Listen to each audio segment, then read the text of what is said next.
എൻ്റെ പേര് father Johnson Kochuparambil എന്നാണ്. കോഴിക്കോട് അതിരൂപതയിലെ വൈത്തിരി സെന്റ് ജോസഫ്സ് ഇടവകയിലെ വികാരിയച്ഛനാണ്. ഈ സെന്റ് ജോസഫ് ഇടവകയ്ക്ക് ഒരു ചെറിയ സബ്സ്റ്റേഷൻ കൂടെ ഉണ്ട്. ഫാത്തിമ മാതാ ചർച്ച് സുഗന്ധഗിരി എന്നാണ് അതിൻ്റെ പേര്. ഈ സുഗന്ധഗിരി പള്ളിയുടെ ഒരു ചെറിയ പള്ളിയാണ്. ഒരു 10-50ഓളം വീട്ടുകാരൊക്കെ മാത്രമുള്ള ഒരു ചെറിയ ഒരു ഇടവകയാണ് ഈ സുഗന്ധഗിരി ഫാത്തിമ മാതാ ഇടവക എന്ന് പറയുന്നത്. അതിനൊരു പ്രത്യേകത എന്ന് പറയുന്നത് ഒരു കാടിന്റെ നടുവിലുള്ള ഒരു ചെറിയ ദേവാലയം എന്ന് തന്നെ അതിന് പറയാം. ദേവാലയം എന്നൊന്നും പറയാനായിട്ട് പറ്റില്ല, കാരണം ഒരു ചെറിയ ഷെഡും കാര്യങ്ങളൊക്കെ ആയിട്ട് ഞങ്ങൾ അങ്ങനെ കുർബാനയും കാര്യങ്ങളൊക്കെ വെച്ച് നടത്തുന്നതാണ്. വലിയ ദേവാലയത്തിന്റെ സെറ്റപ്പ് ഒന്നുമല്ല, എങ്കിലും കാടിനുള്ളിൽ അവിടെയുള്ള ഏകദേശം ഒരു 10-50ഓളം വരുന്ന ക്രൈസ്തവ കുടുംബങ്ങൾക്ക് ആരാധന നടത്താനും വിശുദ്ധ ബലി അർപ്പിക്കാനൊക്കെയുള്ള ഒരു ഇടമായിട്ടൊരു ചെറിയ ദേവാലയം ഞങ്ങൾക്ക് അവിടെയുണ്ട്.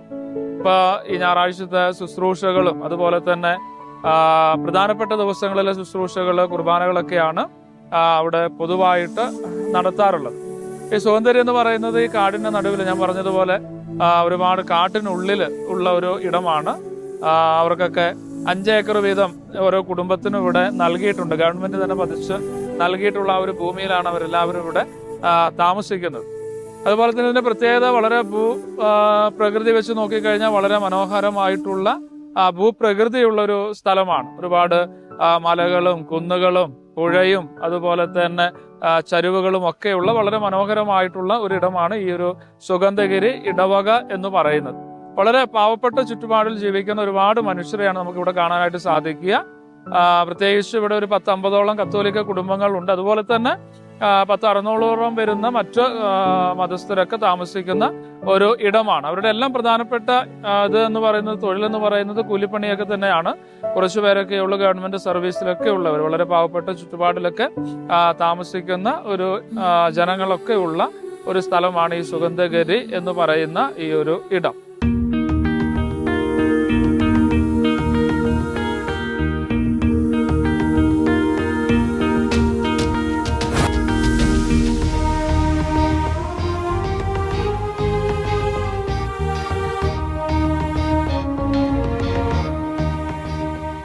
ഒരു 1075 കാലഘട്ടം മുതൽക്കൊക്കെയാണ് ഇവിടെ വിശ്വാസമൊക്കെ തുടങ്ങുന്നത്, അല്ലെങ്കിൽ ആൾക്കാരൊക്കെ വിശ്വാസികളൊക്കെ വന്നു തുടങ്ങുന്നത്. അപ്പൊ അന്നത്തെ കാലഘട്ടം മുതലേ തന്നെ നമ്മുടെ എല്ലാ പ്രവർത്തനങ്ങളും സഹായിക്കുന്ന നമ്മുടെ വൈത്തിരി ഇടവകയിലുള്ള 2 കോൺവെന്റിലെ സിസ്റ്റേഴ്സ് ആണ്. ആദ്യകാലം മുതൽ തന്നെ തുടക്കത്തിൽ നമ്മുടെ കൂടെ ഉണ്ടായിരുന്നത് ഉർസുലൈൻ സിസ്റ്റേഴ്സിലെ ആദ്യകാലത്ത് ഇവിടെ ഉണ്ടായിരുന്ന സിസ്റ്റേഴ്സ് ഒക്കെയാണ്. അച്ഛന്മാരോട് കൂടെ വരാനും അതുപോലെ തന്നെ ഇവിടെയുള്ള കാര്യങ്ങളൊക്കെ ചെയ്യാനും അവരെപ്പോഴും ഉത്സുകരായിരുന്നു. അതിനുശേഷം കുറച്ചു കാലം നമ്മുടെ ചാരിറ്റി സന്യാസ സഭയിലെ സിസ്റ്റേഴ്സ് ആണ്. ജെയിൻ സിസ്റ്ററും അതുപോലെ തന്നെയുള്ള മേരി സാലി സിസ്റ്ററും ഒക്കെയാണ് ഇവിടുത്തെ കാര്യങ്ങൾ ക്രമീകരിക്കാനൊക്കെ ആയിട്ട് വന്നുകൊണ്ടിരുന്ന അവിടെ വിശ്വാസത്തെ ക്രമീകരിക്കാനും അവർക്ക് വേണ്ട കാര്യങ്ങളൊക്കെ ചെയ്തു കൊടുക്കാനൊക്കെ ഉണ്ടായിരുന്നത്. ഇപ്പോൾ വീണ്ടും കുറച്ച് 1-2 വർഷങ്ങളായി വീണ്ടും നമ്മുടെ വെനറി സിസ്റ്റേഴ്സ് തന്നെയാണ് ഇവിടെ ആത്മീയ കാര്യങ്ങളിൽ വൈദികരെ സഹായിക്കാനായിട്ട് ഇവിടെ വരുന്നത്. അവരുടെ സേവനം നമ്മൾ എപ്പോഴും വളരെ പ്രശംസിക്കേണ്ട ഒരു കാര്യമാണ്. കാരണം അത്രമാത്രം ആത്മാർത്ഥതയോടുകൂടെ തീക്ഷ്ണതയോടുകൂടെയാണ് അവർ ഈ പള്ളിയുടെ എല്ലാ കാര്യങ്ങളിലും പങ്കെടുക്കുന്നത്, മറ്റു കാര്യങ്ങളെല്ലാം ക്രമീകരിക്കുന്നത്. അപ്പൊ അവരെ ഓർത്തും ഈ ഒരു ദിവസം ഞങ്ങൾ പ്രത്യേകമായിട്ട് നന്ദി പറയും.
കാലത്ത് യേശു ഒരിടത്ത് പ്രാർത്ഥിച്ചു കൊണ്ടിരിക്കുകയായിരുന്നു. പ്രാർത്ഥിച്ചു കഴിഞ്ഞപ്പോൾ ശിഷ്യന്മാരിൽ ഒരുവൻ വന്നു പറഞ്ഞു, കർത്താവേ, യോഹന്നാൻ തന്റെ ശിഷ്യരെ പഠിപ്പിച്ചതുപോലെ ഞങ്ങളെയും പ്രാർത്ഥിക്കാൻ പഠിപ്പിക്കുക. അവൻ അരുളി ചെയ്തു, നിങ്ങൾ ഇങ്ങനെ പ്രാർത്ഥിക്കുവിൻ: പിതാവേ, അങ്ങയുടെ നാമം പൂജിതമാകണമേ, അങ്ങയുടെ രാജ്യം വരണമേ, അന്നു വേണ്ട ആഹാരം ഓരോ ദിവസവും ഞങ്ങൾക്ക് നൽകണമേ, ഞങ്ങളുടെ പാപങ്ങൾ ഞങ്ങളോട് ക്ഷമിക്കണമേ, എന്തെന്നാൽ ഞങ്ങളുടെ കടക്കാരോട് ഞങ്ങളും ക്ഷമിക്കുന്നു, ഞങ്ങളെ പ്രലോഭനത്തിൽ ഉൾപ്പെടുത്തരുത്.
ഇതാ ലോകത്തിന്റെ പാപങ്ങൾ നീക്കുന്നവൻ. കുഞ്ഞാടിന്റെ വിരുന്നിന് ക്ഷണിക്കപ്പെട്ടിരിക്കുന്നവർ അനുഗ്രഹീതർ.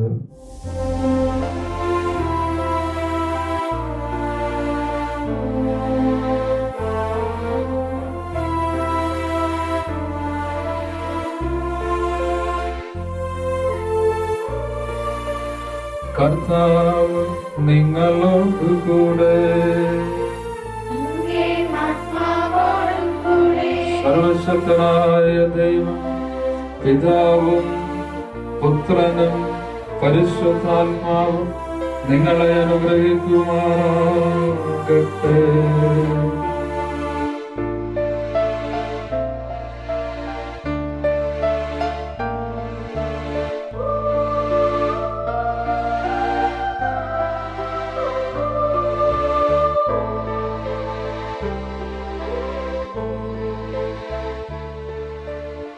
പള്ളിക്കുന്നിൽ നിന്നും 50 കുടുംബങ്ങളാണ് ഇവിടത്തേക്ക് കുടിയേറ്റിയിട്ടുള്ളത്. ഇവിടെ വന്ന കാലഘട്ടങ്ങളിൽ 1977 ജനുവരി 28 ഇവിടെ വരുന്നത്. അതിൻ്റെ മുമ്പിൽ 2 കുടുംബങ്ങൾ ഇവിടെ നേരത്തെ ഇവിടെയുണ്ട്. നമ്മൾ കൺവെർട്ട് കുടുംബങ്ങൾ. അതിന് അന്ന് വന്ന കാലഘട്ടങ്ങളിൽ നമുക്കിവിടെ ഷെഡുകളൊക്കെ ആയിരുന്നു. ഷെഡുകൾ പണിത് അതിൽ കൂടുക, അതിൽ താമസിച്ചുകൊണ്ട് ഇവിടെ ജോലി ചെയ്യുമായിരുന്നു. അങ്ങനെ നമ്മൾ വിശുദ്ധ കുർബാനകളും അതോടൊപ്പം തന്നെ നമ്മുടെ വിശ്വാസത്തിന് വേണ്ടി നമ്മൾ വിശുദ്ധ ബലി അർപ്പിക്കുവാനൊക്കെ നമ്മൾ പോകണമെങ്കിൽ വൈത്തിരിയിലേക്ക് പോകണം. വൈത്തിരിയാണ് ഇടവകയുള്ളത്. വൈത്തിരി ഇടവകയിൽ എന്ന് പറയുമ്പോൾ ഇവിടുന്ന് ഒരു 10-15 കിലോമീറ്ററാണ്. ഇവിടെ നമുക്ക് ചെന്നായ്ക്കാൽ അമ്പെന്നൊക്കെ വരികയാണെങ്കിൽ 15 കിലോമീറ്ററോളം ദൂരമുണ്ട്. അങ്ങനെ ആരും വൈത്തിരി പള്ളിയിലേക്ക് അങ്ങനെ പോകാറില്ല. അങ്ങനെ നിൽക്കുന്ന കാലഘട്ടങ്ങളിലാണ് ഞങ്ങൾ 94 അതിൻ്റെ മുമ്പിൽ കുറച്ച് സിസ്റ്റേഴ്സുമാരൊക്കെ ഇവിടെ വരുമായിരുന്നു. ഞങ്ങൾ കാണുമായിരുന്നു. പത്രോണി പിതാവ് ഇവിടെ വന്നിട്ടുണ്ട്. പ്ലാന്റേഷൻ വരെ വന്ന് പോയിട്ടുള്ളതാണ്. പിതാവൊക്കെ ഇവിടെ വന്നിട്ട് അങ്ങനെ പോയിട്ടുള്ളതാണ്. പക്ഷേ അന്നേരം ഈ കുർബാനയെക്കുറിച്ച് എന്നാൽ മാത്രമേ അങ്ങനെ തീരുമാനം എടുത്തില്ല. സിസ്റ്റേഴ്സുമാർ ഞങ്ങൾ വീടുകളിലൊക്കെ വന്ന് അങ്ങനെ പോകുമായിരുന്നു. ചാരിറ്റി സിസ്റ്റേഴ്സുമാർ ഇവിടെ വന്ന് വീട്ടിലൊക്കെ വന്ന് ഭക്ഷണം കഴിച്ചിട്ട് പോകുമായിരുന്നു. കുറേ കുട്ടികളൊക്കെ കൂട്ടിട്ട് വരുമായിരുന്നു. അവർ ചിലവിടുന്ന കുറേ സിസ്റ്റേഴ്സുമാർ ഇവിടെ മരുന്ന് കൊണ്ടുവന്ന് കൊടുക്കുമായിരുന്നു. അങ്ങനെയൊക്കെ സിസ്റ്റേഴ്സുമാരും വൈദികരുമായിട്ടുള്ളൊരു ബന്ധം ഞങ്ങൾക്ക് അന്ന് മുതൽ ഉണ്ടായിരുന്നു. പക്ഷേ ഇതിൻ്റെ പ്രധാന ആരംഭം എന്ന് പറയുന്നത് 94 94 സെപ്റ്റംബർ 18 ഞങ്ങൾ ധ്യാനം കൂടി വന്നതിന് ശേഷമാണ് ഞങ്ങളുടെ മനസ്സിലേക്ക് ഒരു തോന്നൽ തോന്നിയതാണ് എല്ലാ കാര്യവും ഒരുമിച്ച് കൂട്ടണമെന്നുള്ളൊരു തോന്നൽ. അത് ഞങ്ങൾ ആദ്യം ധ്യാനം കഴിഞ്ഞ് വന്നിട്ട് ഞങ്ങൾ കുറച്ച് വീടുകളിലൊക്കെ പോയി നമുക്കിങ്ങനെ ഇരുന്നാൽ ശരിയാവില്ല, നമുക്കൊരു പ്രാർത്ഥനയൊക്കെ വേണം, നമുക്ക് പള്ളിയൊക്കെ വേണം എന്ന് പറഞ്ഞ് ഞങ്ങൾ ഇവരെ സെറ്റപ്പ് ചെയ്ത് അങ്ങനെ ഞങ്ങൾ ജസ്റ്റിൻ അച്ഛൻ്റെ അടുത്ത് പോയി. അന്ന് ജസ്റ്റിൻ അച്ഛനാണ് ഇതിൻ്റെ ഇവിടുത്തെ വികാരി. അച്ഛനോട് പറഞ്ഞപ്പം അച്ഛൻ പറഞ്ഞ് അങ്ങനെ പെട്ടെന്നൊന്നും പ്രാർത്ഥന ഗ്രൂപ്പൊന്നും തുടങ്ങാൻ പറ്റില്ല, പ്രത്യേകിച്ച് ഇവിടെ വീട് വെഞ്ചരിക്കാൻ പോലും ആ അച്ഛന്മാർക്ക് ഇവിടെ കടക്കാൻ അനുവാദമില്ല. അപ്പോൾ ഞങ്ങൾ പോയിട്ടാണ് കൂട്ടിക്കൊണ്ടുവരില്ല. അപ്പോൾ അങ്ങനെയുള്ള കാലഘട്ടത്തിൽ ജസ്റ്റിൻ അച്ഛനോട് കാര്യങ്ങൾ പറഞ്ഞു. അപ്പോൾ ജസ്റ്റിൻ അച്ഛൻ പിന്നെ അത് നോക്കട്ടെ എന്ന് പറഞ്ഞു. അങ്ങനെ ജസ്റ്റിൻ അച്ഛൻ ഇവിടെ വന്ന ഒരു ഒക്ടോബർ 30 ഇവിടെ വന്നിട്ട് ഞങ്ങളൊരു യൂണിറ്റ് രൂപീകരിക്കുമ്പോൾ വൈത്തിരി പള്ളിയുടെ യൂണിറ്റായിട്ട് 18ാമത്തെ യൂണിറ്റായിട്ട് ജോർദാൻ യൂണിറ്റായിട്ട് പേര് കൊടുത്ത് അങ്ങനെ ഈ കുടുംബങ്ങളെ ഒരു യൂണിറ്റായിട്ട് വൈത്തിരി പള്ളിയിലേക്ക് ചേർക്കുകയാണ് ഉണ്ടായത്. ആ യൂണിറ്റ് ഞങ്ങൾ പിന്നെന്താക്കും, അടുത്ത പാരിസ്ഥിതിക കൗൺസിലൊക്കെ കൂടുമ്പോൾ നമ്മൾ ഇവിടുത്തെ പ്രധാനപ്പെട്ട കാര്യങ്ങളൊക്കെ നമ്മൾ ചർച്ച ചെയ്ത് ഇവിടുത്തെ ആൾക്കാരെ നമ്മളൊന്ന് സെറ്റപ്പ് ചെയ്തുകൊണ്ടിരിക്കും. അപ്പോൾ അവിടുത്തെ എന്ത് കാര്യങ്ങൾ ഇവിടെ അറിയിക്കും ഞങ്ങൾ. അങ്ങനെ അറിയിച്ച് എല്ലാ വീടുകളിലും പോയി. പിന്നെ ഞങ്ങൾക്കൊരു തോന്നൽ, ക്രിസ്മസ് പരിപാടികൾ വരുമ്പോൾ ഞങ്ങൾ എന്ത് ചെയ്തു, എല്ലാവരും വിളിച്ചുവിട്ട് കേക്ക് മുറിക്കലും ഒരു വിശുദ്ധ കുർബാനയൊക്കെ അർപ്പിക്കാനായിട്ട് ഞങ്ങൾ ആഗ്രഹിച്ചു. അങ്ങനെ ജീമോൻ അച്ഛനുള്ള കാലഘട്ടത്തിൽ ഞങ്ങൾ അച്ഛനോട് പറഞ്ഞു, അച്ഛൻ അങ്ങനെ ഒരു വീട് നമ്മൾ കുർബാന ചൊല്ലണം എന്ന് പറഞ്ഞപ്പോൾ അച്ഛൻ പറഞ്ഞു നമുക്ക് ശരി, നമുക്ക് ചെയ്യാമെന്ന് പറഞ്ഞു. അപ്പോൾ എവിടെ ചെയ്യും എന്ന് പറഞ്ഞു. അപ്പോൾ നമ്മൾ വീടുകളിൽ ചെല്ലാം. അപ്പോൾ അങ്ങനെ ഞങ്ങൾ എന്ത് ചെയ്തതെന്ന് വെച്ചാൽ വീടുകളിൽ ചെറിയ പന്തലൊക്കെ കെട്ടി അങ്ങനെ വീടുകളിൽ ഞങ്ങൾ കുർബാന ചൊല്ലാൻ തുടങ്ങി. അപ്പം ഒരു വർഷത്തിൽ നമുക്ക് 3 കുർബാനയാണ്. ഒന്ന് ഒക്ടോബർ 30, പിന്നെ ഒന്ന് ഈ ക്രിസ്മസിൻ്റെ തലേ ദിവസങ്ങൾ 24 ക്രിസ്മസ് ആണെങ്കിൽ 20നോ 22നോ നമ്മളിവിടെ കുർബാന നടത്തും. അതുപോലെ തന്നെ ഈസ്റ്ററിൻ്റെ സമയം വരുമ്പോൾ ദുഃഖവെള്ളിൻ്റെ ഒരാഴ്ചത്തെ മുമ്പത്തെ ദുഃഖവെള്ളിയാഴ്ച നമ്മൾ കുരിശിൻ്റെ വഴിയൊക്കെ നമ്മൾ നടത്തി അങ്ങനെ കുർബാനയൊക്കെ ചൊല്ലും. അങ്ങനെ അച്ഛന്മാരോട് വന്നുകൊണ്ടിരുന്നു. അപ്പോൾ ഇവിടെ ഈ ആലയത്തെക്കുറിച്ച് പ്രത്യേകം പറയാനുള്ളത്, ഇതൊരു വീടാണ്. ഇവിടെ ഒരു വീടായിരുന്നു. ഈ വീട്ടിൽ നിന്ന് ആദ്യമായിട്ട് ഞങ്ങൾ ഈ നവീകരിക്കപ്പെട്ടിട്ട് ആദ്യമായിട്ടൊരു കുരിശിൻ്റെ വഴി ഇവിടെ നിന്ന് ആരംഭിച്ച് പ്ലാന്റേഷൻ, ഇപ്പം വാലവാടി കെട്ടി അന്ന് ഇവരുടെ ലെൻസ്റ്റർ അൽഫോൺസിൻ്റെ ഒക്കെ വീടായിരുന്നു അവിടെ. ഇവിടെ നിന്നാണ് നമ്മളൊരു കുരിശിൻ്റെ വഴി ആദ്യമായിട്ട് ഈ സുഗന്ധത്തിൽ ആരംഭിക്കുന്നത്. അത് സിസ്റ്റർ ജനീവ ഞങ്ങൾക്ക് നേതൃത്വം തന്നു. അങ്ങനെ ഞങ്ങൾ ഇവിടെ നിന്ന് കുരിശിൻ്റെ വഴി നടത്തി. അതിനുശേഷം ഇങ്ങനെ ഓരോന്നിങ്ങനെ മാറിക്കൊണ്ടിരുന്നു. പിന്നെ ഞങ്ങളെല്ലാ ആദ്യ വെള്ളിയാഴ്ചകളിലൊക്കെ ദുഃഖവെള്ളിയാഴ്ചകളിലൊക്കെ നമുക്ക് കുരിശിൻ്റെ വഴി വൈത്തിരി പോകും. ബാക്കിയുള്ള ഒരു വെള്ളിയാഴ്ച നമ്മളിവിടെ നടത്തും. അങ്ങനെയൊക്കെ നടന്ന് കുർബാന നടത്തിക്കൊണ്ടിരുന്നു. അങ്ങനെ അത് ഇങ്ങനെ വളർന്ന് അങ്ങനെ വന്നു. പിന്നെ 2004, 2005 ഞങ്ങൾക്ക് മാതാവിൻ്റെ ഒരു പ്രത്യേക ഒരു ദർശനം ഉണ്ടായിരുന്നെന്ന് വെച്ചാൽ പള്ളി ഇവിടെ കെട്ടണമെന്നുള്ളതാണ്. അപ്പോൾ ആര് പള്ളി കെട്ടും, എങ്ങനെ പള്ളി കെട്ടും എന്ന് എനിക്കറിയില്ല. കാരണം ഇത് ആദിവാസി മേഖല ആയതുകൊണ്ട് ഒരു കാരണവശാലും പള്ളി ഇവിടെ കെട്ടാൻ പറ്റില്ല. ഈ ഭൂമി അങ്ങനെ കൊടുക്കാനും പാടില്ല. അപ്പോൾ ഞങ്ങൾ എന്ത് ചെയ്യും എന്ന് ഇങ്ങനെ ആലോചിച്ച് പ്രാർത്ഥിച്ചുകൊണ്ടിരുന്നു. അപ്പോൾ ഏതായാലും ദൈവം വെളിപ്പെടുത്തുകയാണെങ്കിൽ അത് നടക്കട്ടെ എന്ന് മാത്രം ഞാൻ പറഞ്ഞു. അങ്ങനെ ഞങ്ങൾ പ്രാർത്ഥിച്ച് ഞങ്ങൾ അതിനിടയ്ക്ക് ഞങ്ങൾ പ്രാർത്ഥന കൂട്ടായ്മകളൊക്കെ ഉണ്ട്. വീട്ടിലെ എല്ലാ ബുധനാഴ്ചകളിലും മധ്യസ്ഥ പ്രാർത്ഥന നടത്താൻ തുടങ്ങി. ആൾക്കാരൊക്കെ ഇങ്ങനെ കടന്നു വരാൻ തുടങ്ങി. അങ്ങനെ ഒരു വലിയൊരു സമൂഹമായി കഴിഞ്ഞപ്പോഴത്തേക്ക് 10-35 പേര് അങ്ങനെ ഒരുമിച്ച് കൂടി, ഞങ്ങൾ ചിതറിക്കിടക്കുന്ന ഈ കുടുംബങ്ങളെല്ലാം ഒരുമിച്ച് കൂടി. അങ്ങനെ ഞങ്ങൾ പള്ളി കെട്ടുന്ന കാര്യത്തെക്കുറിച്ച് വളരെ ബുദ്ധിമുട്ട് വന്നപ്പം ഞങ്ങളിങ്ങനെ പ്രാർത്ഥിച്ചു. അപ്പോൾ എന്തായാലും ദൈവം വെളിപ്പെടുത്തുകയാണെങ്കിൽ അത് നടക്കുമെന്നുള്ള ഉറപ്പാണ്. അങ്ങനെ ഒരു ദിവസം മാതാവിൻ്റെ ഒരു ദർശനമുണ്ടായത് ഇങ്ങനെയാണ്. 3 പേര് ഇവിടെ വരും, ആലയം കെട്ടാനുള്ള സംവിധാനത്തിന് വേണ്ടി നിന്നെ സഹായിക്കാനായിട്ട് 3 പേര് വരും. ഞാൻ വിചാരിച്ചു ഇവിടെ ആര് വരാനാ പള്ളിയിൽ വരാം. അങ്ങനെ ആ ഒരു സുപ്രഭാതത്തിൽ അന്ന് രാവിലെ ഒരു 10 മണിയായപ്പോഴുണ്ട് സിസ്റ്റർ ജെയിനും അതോടൊപ്പം തന്നെ സണ്ണി സാറും അദ്ദേഹത്തിൻ്റെ ഭാര്യയും കൂടെ വീട് അന്വേഷിച്ച് വന്നു. എവിടെയാണ് പള്ളി കെട്ടാൻ സ്ഥലം എന്ന്. അപ്പോൾ ഞാനന്ന് പള്ളി കെട്ടാൻ പറഞ്ഞപ്പോൾ ജോസാണ് ഇവിടെ, നമ്മൾ ആളിയനാണ്. ജോസ് പറഞ്ഞ് ഞങ്ങളിവിടെ 10 സെൻറ്റ് സ്ഥലം കൊടുക്കുക പള്ളി കെട്ടാനായിട്ടെന്ന് പറഞ്ഞു. അപ്പോൾ അങ്ങനെ ഞങ്ങൾ അവിടെ നിന്ന് ഈ മലയിൽ കൂടെയാണ് വന്നത്. ഈ മലയിൽ കൂടെ ഇങ്ങോട്ട് വന്ന് ഇവിടെ വന്ന് ജോസിനെ കണ്ട് ജോസിനോട് പറഞ്ഞപ്പോൾ ജോസ് ഇവിടെ വന്നിട്ട് കാണിച്ചു തന്നത് ഇവിടെ കെട്ടാ എന്ന് പറഞ്ഞ് ജോസ് ഇവിടെ കാണിച്ചു തന്നു. അങ്ങനെ ഞങ്ങൾ സ്റ്റീപ്പേട്ടനൊക്കെ ഉണ്ട്. അന്ന് അതിൽ 2 പേര് മരിച്ചു പോയി. പൗൽസേട്ടൻ മരിച്ച്, പിന്നെ വേവിച്ചേട്ടൻ മരിച്ച്, പിന്നെ ഇന്ദ്രചേട്ടൻ മരിച്ചു പോയി. ഇപ്പോൾ അന്ന് കാരണവരായിട്ട് പുള്ളിയാണ് ഇപ്പോഴും ഉള്ളത്. അങ്ങനെ ഇവർ കാരണവന്മാരെ വിളിച്ചു കൂട്ടി ഞങ്ങൾ കാട്ടിൽ പോയി, പിള്ളേരുണ്ടായിരുന്നു ചെറുക്കന്മാരൊക്കെ കൂട്ടി കാട്ടിൽ പോയിട്ട് മരങ്ങളൊക്കെ വെട്ടിക്കൊണ്ടുവന്ന് ഇതിന് കഴുക്കോലും ഇതിന് വേണ്ടിയൊക്കെ കൊണ്ടുവന്ന് അങ്ങനെ ഞങ്ങൾ ചാലോട് പോയി ജൈവൻ അച്ഛനോട് പറഞ്ഞ് കഴുങ്ങ് വെട്ടിക്കൊണ്ടതിന് തൂണൊക്കെ കൊടുത്ത് അങ്ങനെയാണ് ഞങ്ങൾ പള്ളി ആദ്യത്തെ. അപ്പോൾ ചാക്ക് ഷീറ്റൊക്കെ ഇട്ടിട്ട് ഞങ്ങൾ, ഇപ്പോൾ സിസ്റ്റർ ജെയിനും ഇവരെല്ലാം കൂടെ ആരൊക്കെ സ്പോൺസർ ചെയ്ത് കുറേ ഷീറ്റ് കൊണ്ടുവന്നു. അങ്ങനെ ഷീറ്റ് ഇട്ട് ചെറിയൊരു പള്ളി. അപ്പോൾ പകുതി ഫില്ല്. അപ്പോൾ അതിൻ്റെ ഇടയ്ക്ക് നമുക്കൊരു കാരണമുണ്ട്. അവർ ഒരു വീട് ഒഴിവാക്കി തന്നിട്ട് ആ ഇഷ്ടിക എടുത്ത് ഞങ്ങൾ പകുതി ചുമരായിരുന്നു. എൻ്റെ പകുതി ചുമരുകളൊക്കെ കെട്ടി അങ്ങനെ ഇത് നടന്നുകൊണ്ട് പോകുമ്പം വലിയ മഴയൊക്കെ പെയ്ത് കഴിഞ്ഞാൽ വെള്ളമാണ്. പിന്നെ ചെറിയ പൊക്കമൊന്നും ഉണ്ടാവില്ല, ഇത്ര പൊക്കമുള്ളൂ. അപ്പോൾ അത് അങ്ങനെ നടന്നുകൊണ്ടിരിക്കുന്ന സമയങ്ങളിൽ നമ്മളുടെ ജോസഫ് പിതാവ് ഇവിടെ വന്നു. ഇതെല്ലാം കണ്ടിട്ട് പിതാവിന് വളരെ ഇഷ്ടപ്പെട്ടു. അപ്പോൾ പിതാവ് പറഞ്ഞ് പള്ളിയൊക്കെ നമുക്ക് പണിയണം എന്നൊക്കെ പറഞ്ഞു. പക്ഷേ പള്ളി പണിയാൻ പെർമിഷൻ കിട്ടില്ല. ഞങ്ങൾ ജില്ലാ പ്ലാനിങ്ങിൽ കൊടുത്തു, കലക്ടറേറ്റ് കൊടുത്ത്, മുഖ്യമന്ത്രിക്ക് കൊടുത്ത്, പല സ്ഥലത്തും ചെയ്തിട്ട് ഇവിടെ ഈ മേഖലയിൽ പള്ളി കെട്ടാൻ പറ്റില്ല എന്ന് തന്നെ തീർത്തും പറഞ്ഞു.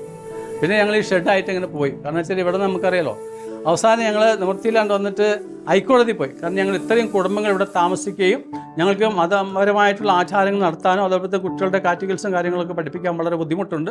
അവിടെ ഞങ്ങൾക്ക് ഒരു ആലയം അനുവദിച്ച് തരണം എന്ന് പറഞ്ഞിട്ട് ഞങ്ങൾ ഹൈക്കോടതിയിൽ പേപ്പർ കൊടുത്തപ്പം ഹൈക്കോടതിയാണ് പിന്നെ ഒരു 10 സെൻറ്റ് സ്ഥലം ഇവർ ജോസ് എഴുതി തന്നു. ഈ എഴുതി കൊടുത്ത സ്ഥലവും അവിടെ നമ്മൾ ഹാജരാക്കി ഹൈക്കോടതിയിൽ നിന്ന്.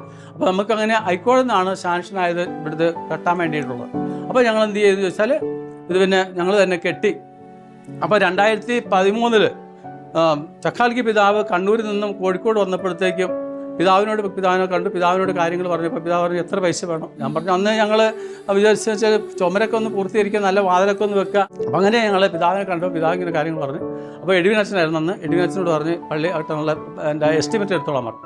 അപ്പോൾ അച്ഛൻ വന്നു. അച്ഛൻ പറഞ്ഞ എങ്ങനെയാണ് ചെയ്യുന്നത്. ഞാൻ പറഞ്ഞാൽ നമുക്ക് കുറച്ച് പൊളിക്കണം. അപ്പോൾ അന്ന് ചുമര് കുറച്ച് ഇവിടെയായിരുന്നു. അപ്പോൾ ഞങ്ങൾ ഈ ചുമര് പൊളിച്ചിട്ടാണ് കുറച്ച് നീക്കി. അതുപോലെ ഫ്രണ്ട് ഈ പില്ലർ പറയുള്ളൂ. അവിടെ നിന്ന് പിന്നെ അങ്ങോട്ട് ഞങ്ങൾ നീട്ടിയാണ്. ഇവിടെ വലിയ പാറയായിരുന്നു, ഈ ഉയരത്തിലായിരുന്നു പാറ മുഴുവൻ പൊട്ടിച്ച് ആ പാറ സൈഡ് മുഴുവൻ ഞങ്ങൾ കെട്ടി. അങ്ങനെ ചെറിയ പള്ളിയായിട്ട് 2013 ഇത് യഥാർത്ഥമായിട്ടൊരു ചെറിയൊരു ആലയമായിട്ട് പിതാവ് അന്ന് 13 കുട്ടികളുടെ ആദ്യ കുർബാനയും അതോടൊപ്പം തന്നെ ഇവിടെ പള്ളി വെഞ്ചരിപ്പും എല്ലാം ഇവിടെ നടത്തി അങ്ങനെ ചെറിയൊരു ആലയമാക്കി ഞങ്ങൾ മാറ്റിയത് അങ്ങനെയാണ്.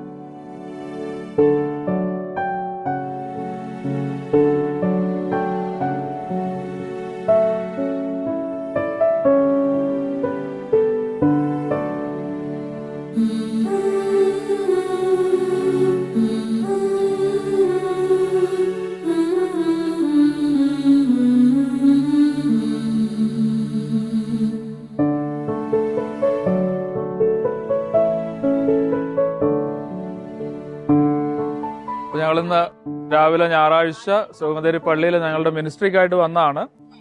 പറഞ്ഞ പോലെ തന്നെ വളരെ പ്രകൃതി രമണീയമായ സ്ഥലമൊക്കെയാണ്. കണ്ണിന് കാഴ്ച ഒക്കെ നല്ലതാണെങ്കിൽ പോലും നന്നായിട്ടൊന്ന് കാറ്റടിച്ചു കഴിഞ്ഞാൽ മരങ്ങളൊക്കെ നമ്മളോട് പിണങ്ങുന്ന അവസ്ഥയാണ്.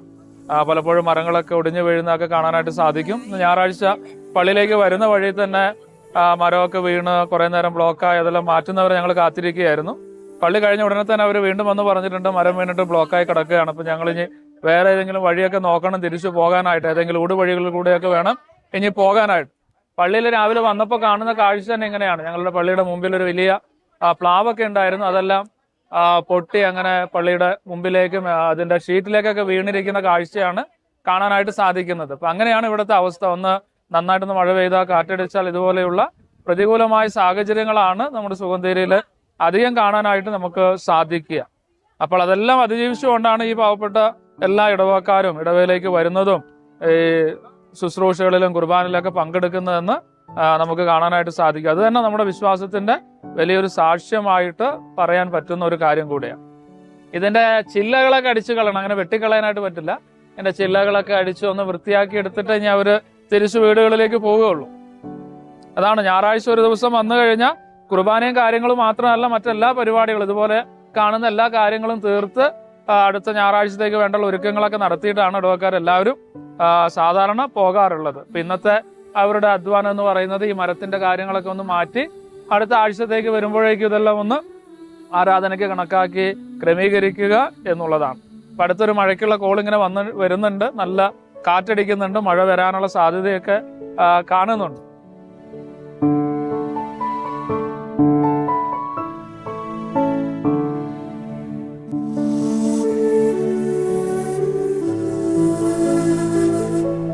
സുഗന്ധഗിരിയിലെ വിദ്യാർത്ഥികളെ സംബന്ധിച്ചോളം ഏറ്റവും ബുദ്ധിമുട്ടുള്ള അവസ്ഥയാണിത്. ഗവൺമെന്റിന്റെ സ്ഥാപനത്തിൽ 4ാം ക്ലാസ് വരെ മാത്രമേ അവർക്ക് വിദ്യാഭ്യാസം ചെയ്യാൻ സാധിക്കുകയുള്ളൂ. അതിനുശേഷം അവർക്ക് വൈത്തിരിയിലേക്ക് വരണം. ഈ സമയങ്ങളിൽ അവർ വരുമ്പോൾ വന്യമൃഗത്തിന്റെ ആക്രമണവും ഒക്കെ ഉള്ളത് കൊണ്ട് തന്നെ ഒരു ദിവസം വന്നാൽ അടുത്ത ദിവസം അവർക്ക് സ്കൂളുകളിൽ വരാൻ പറ്റാത്ത അവസ്ഥയാണ്. അവിടെ അവർക്ക് നല്ല ബുദ്ധിയുള്ള കുട്ടികളാണ്, നന്നായിട്ട് പഠിക്കുന്നവരാണ്. എങ്കിലും അവർക്ക് ഉന്നത വിദ്യാഭ്യാസത്തിനുള്ള സാധ്യതകൾ വളരെ ബുദ്ധിമുട്ടുള്ള അവസ്ഥയിലാണ്. ട്രൈബൽ ഭൂമി ആയതുകൊണ്ട് നമുക്ക് അവിടെ ഒരു സ്ഥാപനം സ്ഥാപിക്കുകയോ അവർക്ക് ഉന്നത വിദ്യാഭ്യാസം നൽകാനുള്ള സംരംഭം തുടങ്ങാനോ സാധിക്കുകയില്ല. അതുകൊണ്ട് തന്നെ അവരെ സംബന്ധിച്ചിടത്തോളം വിദ്യാഭ്യാസം എന്നുള്ളത് വളരെ ബുദ്ധിമുട്ടുള്ള ഒരു മേഖല തന്നെയാണ്.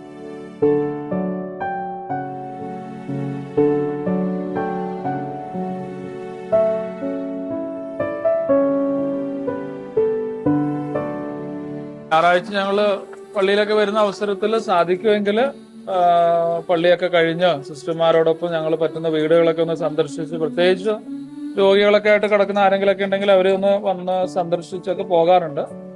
അതുപോലെ തന്നെ ബുധനാഴ്ചകളിൽ എല്ലാ ദിവസവും ഞങ്ങൾക്ക് കുടുംബ പ്രാർത്ഥന ഉള്ളത് കൊണ്ട് തന്നെ എല്ലാ ബുധനാഴ്ചകളിലും വരാനും പ്രാർത്ഥനയിൽ പങ്കെടുക്കാൻ, അതുപോലെ തന്നെ വീടുകളൊക്കെ സന്ദർശിക്കാനൊക്കെ ആയിട്ട് പരിശ്രമിക്കാറുണ്ട്. അതുപോലെ ഇവരുടെ മറ്റു ആവശ്യങ്ങൾ, വീട് വെഞ്ചരിപ്പും കാര്യങ്ങളൊക്കെ യഥോചിതം സമയ ബന്ധിതമായിട്ടൊക്കെ ചെയ്തു കൊടുക്കാനായിട്ട് ഞാനും അതുപോലെ തന്നെ കൂടെ സഹായിക്കുന്ന സിസ്റ്റേഴ്സും ഒക്കെ എപ്പോഴും സഹായിക്കാറുണ്ട്. അപ്പൊ ഇവരെല്ലാവരും പള്ളിയോട് ചേർന്ന് നിൽക്കുന്നത് കൊണ്ട് തന്നെ ഇങ്ങനെയുള്ള കാര്യങ്ങളിൽ വരാനും ഇടവക സന്ദർശിക്കാൻ, ആൾക്കാരെ കാണാനും അതുപോലെ തന്നെ കുടുംബ പ്രാർത്ഥനകളിൽ പങ്കെടുക്കാനൊക്കെ ഞങ്ങളെ സംബന്ധിച്ചിടത്തോളം വളരെ സന്തോഷമുള്ള കാര്യം തന്നെ.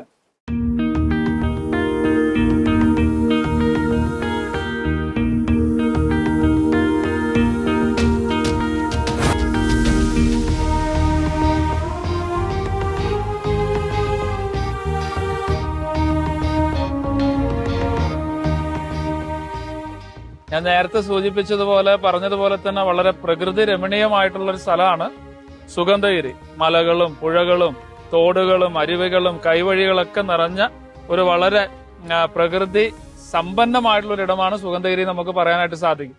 അതിന് തെളിവുകളാണ് ഈ കാണുന്നത് മുഴുവൻ. നമ്മൾ നോക്കിക്കഴിഞ്ഞാൽ മരങ്ങളും അതുപോലെ എല്ലാ കാര്യങ്ങളും ഉണ്ട്. അതവിടെ നമ്മൾ ഈ ഒരു മഴയത്ത് നിറഞ്ഞു കവിഞ്ഞൊഴുകുന്ന മനോഹരമായിട്ടുള്ള ഒരു പുഴ നമുക്ക് കാണാനായിട്ട് സാധിക്കും. ആ പുഴയിലേക്ക് എത്തിച്ചേരുന്ന ഒരു കൈവഴിയാണ്. അത് ഒഴുകി വരുന്നത് കാണാൻ തന്നെ നല്ല രസമാണ്. കുറച്ച് അങ്ങോട്ട് നോക്കിക്കഴിഞ്ഞാൽ അതിങ്ങനെ ഒരു എസിന്റെ അളവിൽ ഇങ്ങനെ വളഞ്ഞ് പൊളഞ്ഞ് ഒഴുകി ഇറങ്ങുന്നത് കാണാൻ തന്നെ വളരെ ഭംഗിയുള്ളൊരു കാഴ്ചയാണ്. അപ്പൊ നമ്മൾ ഇതിന്റെ ഉള്ളിലേക്ക് വീണ്ടും പോയി കഴിഞ്ഞാൽ ഇതുപോലെയുള്ള ഒരുപാട് കാഴ്ചകൾ നമുക്ക് കാണാനായിട്ട് സാധിക്കും. ഞങ്ങൾ ഈ വരുന്ന വഴിയിലൊക്കെ ചെറിയ ചെറിയ വെള്ളച്ചാട്ടങ്ങൾ ഇങ്ങനെ ഒരുപാട് കാണാനായിട്ട് സാധിച്ചിട്ടുണ്ടായിരുന്നു. എന്ത് രസമാണെന്നറിയാം. മലയിൽ നിന്ന് ഇങ്ങനെ ഒരുപാട് വെള്ളച്ചാട്ടങ്ങൾ ഇങ്ങനെ ഒഴുകിയിറങ്ങുന്ന കാഴ്ചയൊക്കെ വളരെ രസകരമായിട്ട് അല്ലെങ്കിൽ വളരെ പ്രകൃതി സുന്ദരമായിട്ടുള്ള കാഴ്ചയായിരുന്നു. കുറച്ച് കാലങ്ങൾക്ക് മുമ്പ് ഞങ്ങൾ ഈ ഒരു മെയ് മാസമൊക്കെ ഇവിടെ വന്നപ്പോൾ ഈ പുഴയിൽ വളരെ കുറച്ച് വെള്ളം മാത്രമേ ഉണ്ടായിരുന്നുള്ളൂ. ഇപ്പോഴീ പുഴ അങ്ങനെ നിറഞ്ഞ് കവിഞ്ഞ് ഒഴുകുകയാണ്. അപ്പോൾ ഈ ദിവസങ്ങളിലൊക്കെ പെയ്ത മഴയുടെ കാഠിന്യം നിങ്ങൾക്ക് അതിൽ നിന്ന് മനസ്സിലാക്കി എടുക്കാനായിട്ട് സാധിക്കും. അപ്പൊ ഈ കാണുന്ന കാഴ്ചകളൊക്കെ ഈ സുഗന്ധഗിരി ഇടവകയുടെ പ്രദേശത്തിന്റെ ആ ഒരു ഭൂപ്രകൃതിയും ഭംഗിയും ഒക്കെ നമുക്ക് വളരെ വ്യക്തമാക്കി തരുന്ന കാഴ്ചകളാണെന്നതിൽ സംശയമൊന്നുമില്ല. അതുപോലെ തന്നെ ഈ ഉരുൾപൊട്ടുക എന്നുള്ളത് ഇവിടെ പതിവായിട്ടുള്ളൊരു കാര്യമാണ്. 2018 ആ ഒരു പ്രളയം നമുക്കറിയാം. നമ്മൾ കഴിഞ്ഞ ദിവസം പോയടുത്ത് ആ ഒരു ഉരുൾപൊട്ടലിന്റെ കാര്യങ്ങളൊക്കെ നമ്മൾ കാണിച്ചിരുന്നു. അതുപോലെ തന്നെ എപ്പോഴും ഇങ്ങനെയുള്ള എന്തെങ്കിലുമൊക്കെ പ്രകൃതി ദുരന്തങ്ങൾ സാധ്യതയുള്ള വളരെ സാധ്യതയുള്ള ഒരു ഇടമാണ്. ഇപ്പൊ നമ്മൾ ഇടവകയിലെ തന്നെ കുറച്ച് കുടുംബങ്ങളെ ആ മലയുടെ പൊക്കത്തൊക്കെ മാറ്റി അവർ വേറെ ഇടങ്ങളിലൊക്കെ താമസിപ്പിച്ചിട്ടുണ്ട്. ഇടവകയിലുള്ള മറ്റ് മലകളിലൊക്കെ താമസിക്കുന്നവരുടെ വീടുകളിലൊക്കെ പോയിട്ടുണ്ട്. ഇതുപോലെ മണ്ണിടിച്ചിലോ അല്ലെങ്കിൽ വെള്ളപ്പൊക്കമോ അല്ലെങ്കിൽ ഇതുപോലെയുള്ള ഉരുൾപൊട്ടലിന്റെ ഒക്കെ ഭീതി ഉള്ളത് കൊണ്ടാണ് അവർ അങ്ങനെ പോകാനായിട്ടുള്ള കാരണം. അപ്പൊ അങ്ങനെയുള്ള ഒരു നാച്ചുറൽ കലാമിറ്റീസ് സംഭവിക്കാൻ സാധ്യതയുള്ള ഒരിടം കൂടിയാണ് ഈ ഒരു സുഗന്ധഗിരി പ്രദേശം.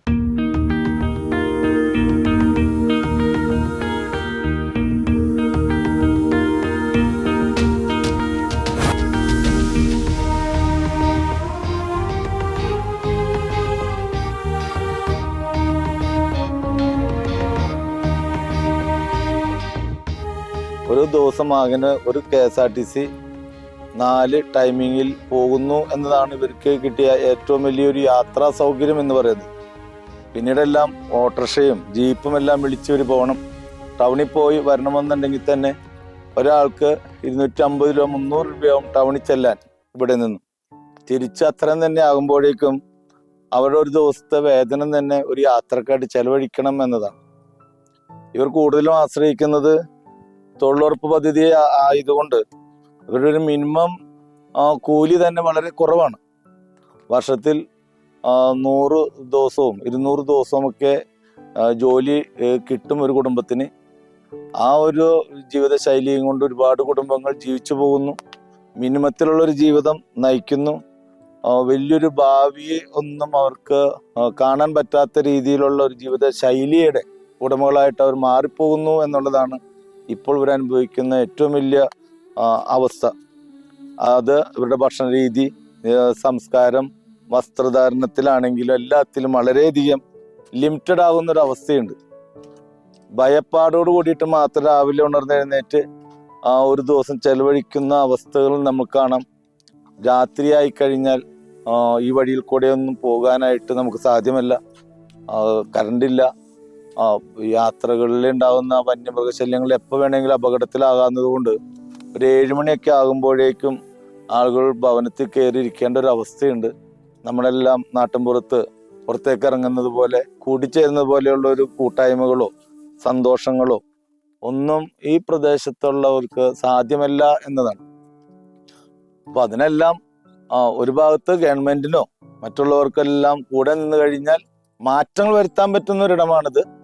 എന്നാൽ ആരും അതിന് നേതൃത്വം കൊടുക്കുന്നില്ല, ലീഡർഷിപ്പ് എടുക്കുന്നില്ല. ഒരുപാട് വാഗ്ദാനങ്ങൾ നൽകി ആളുകളെ മോഹിപ്പിക്കുന്നു.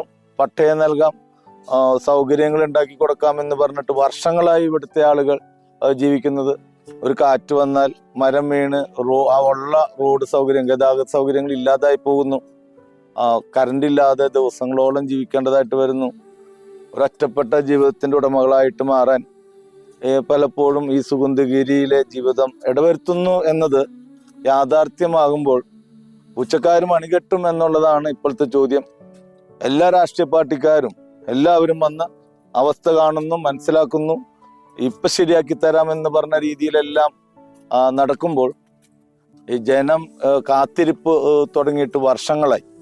ഇവരുടെ കാത്തിരിപ്പ് ഒരുപാട് പേർ മരണപ്പെട്ടു, പ്രായമായി, രോഗികളായി, ഒരുപാട് പേർ ഇപ്പോൾ പല രീതികളിലേക്ക് മാറിപ്പോയി. ഇവിടെ നിന്നും ജോലിയോ ഏതെങ്കിലും രീതിയിൽ അന്വേഷിച്ച് നാട് വിട്ടുപോകുന്നു.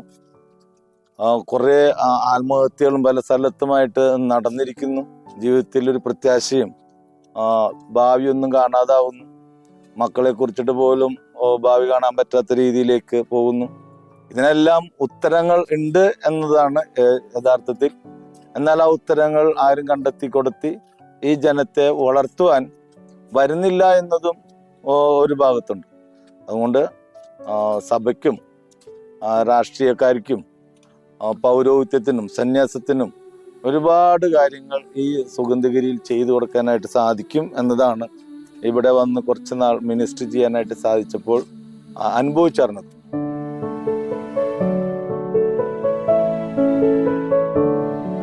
കോഴിക്കോട് രൂപതയുടേതാവുന്ന എല്ലാ സംവിധാനങ്ങളും മനുഷ്യരുടെ വളർച്ചയ്ക്ക് വേണ്ടിയിട്ട് ചെലവഴിക്കുന്നു. അതിന് അഭിവന്ദ്യ പിതാവ്, വർഗീസ് ചക്കാലക്ക പിതാവ് എല്ലാം വളരെയധികം താല്പര്യമെടുത്തുകൊണ്ടാണ് ഓരോരുത്തരുടെയും ഈ അടുത്ത് സുഗന്ധഗിരിയെ കുറിച്ച് പറഞ്ഞപ്പോൾ അവർക്ക് ഒരു കുറവും വരുത്തരുത്, എന്താണോ വേണ്ടത് അതെല്ലാം ചെയ്തു കൊടുക്കണമെന്ന് കോഴിക്കോട് രൂപത മെത്രാൻ ചക്കാലക്ക പിതാവ് ഓർമ്മിപ്പിച്ചു.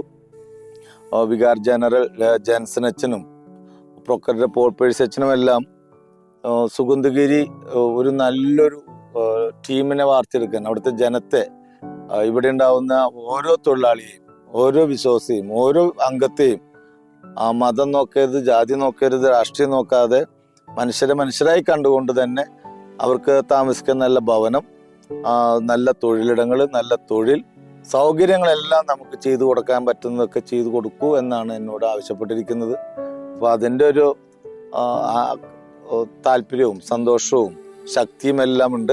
അതുകൊണ്ട് എനിക്ക് മിനിസ്ട്രിയിൽ രാവിലെ മുതൽ വൈകുന്നേരം വരെ നമുക്ക് വേറെ ചിന്തകളൊന്നുമില്ലാതെ ഇവർക്ക് വേണ്ടി ജീവിക്കാനായിട്ട് സാധിക്കുന്നു എന്നത്